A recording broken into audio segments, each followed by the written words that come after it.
प्रत्येक व्यक्तीमध्ये कुठली ना कुठली सुप्त कला ही लपलेली आहे. कारण की कला ही अशी आहे की ती तुम्हाला खूप जास्त आधार देते. आणि दुसरी गोष्ट म्हणजे की तुम्ही खूप खूप खूप खूप खुश राहता कलेमुळे. नमस्कार, मी हर्षदा मनुकर शिंदे. शिक्षण एम.कॉम झालेलं आहे. कथकमध्ये मी कथक विशारद केलेला आहे. डिप्लोमा पण केलेला आहे फॅशन डिझायनिंगचा.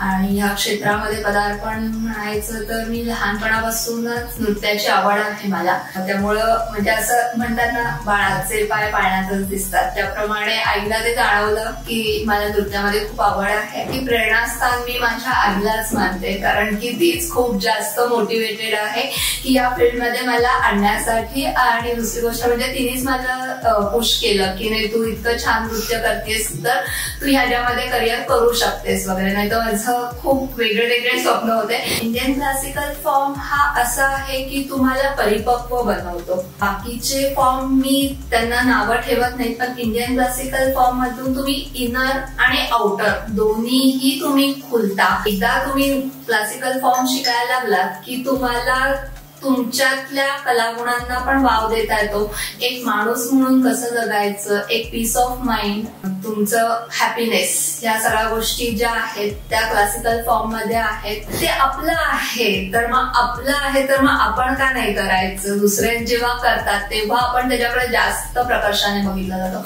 पण जे आपली गोष्ट आहे ती आपण जर केली तर मग लोकांना ती भावते जास्त. एक मुलगी म्हणून जन्माला येणं हे खूप भाग्यासाठी आहे. निसर्गाने आपल्याला ही देवी देणगी दिलेली आहे. जन्म देऊ शकतो ही एक मोठी स्त्रीमध्ये शक्ती असते. 64 कला आपल्यामध्ये आहेत.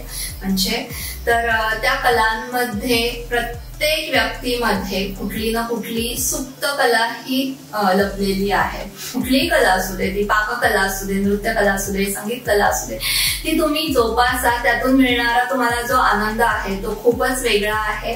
हे क्षेत्र खूप सुंदर आहे आणि या क्षेत्रामध्ये तुम्ही एकदा आलात की तो खूप छान रममाण होता तुम्ही आणि स्वतःचा आयुष्यही सुद्धा छान घडवता. कला आपल्याला सन्मान देते, तसंच आपण पण दुसऱ्यांना सन्मान दिला तर ह्याचा जो ताळमेळ आहे तो खूप छान प्रकारे होतो. सर्वप्रथम मी पालकांना हे सांगेल की कला आहे म्हणून मुलींना पाठवायचं नाही, हे असं करू नका. कला ही जी आहे की मुलींना समृद्ध करते आणि मुलींना फुलवते. क्षेत्रामध्ये या ऑलवेज वेलकम.